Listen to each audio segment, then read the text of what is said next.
আমার বেষ্টির যখন বিয়ে হয়ে প্রথম শ্বশুরবাড়ি আসে, বৌমা কেমন লাগছে তোমার বিয়ে করে?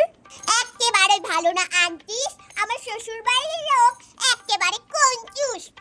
তোর বৌমা তো একেবারে বাড়ির লক্ষ্মী, এত কিছু নিয়ে এসেছে সঙ্গে করে যে পুরো ঘরই ভরে গেছে।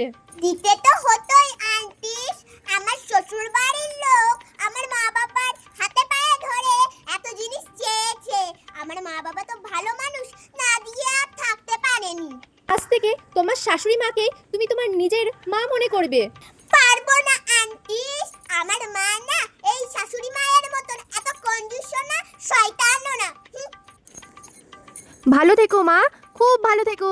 আপনারা যদি দয়া করে ভালো থাকতে দেন তবেই তো ভালো থাকবো।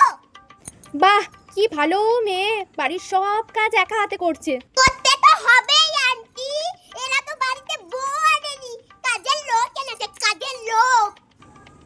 দেখো বৌমা, তুমি কত ভাগ্যবতী, নিজের বোনের মতো একটা মিষ্টি ননদ পেয়েছো। হ্যাঁ, একদম আন্টি। এই বোনের মতন ননদটাকে খুব তাড়াতাড়ি বিয়ে দিয়ে এই ঘর থেকে বিদায় করব।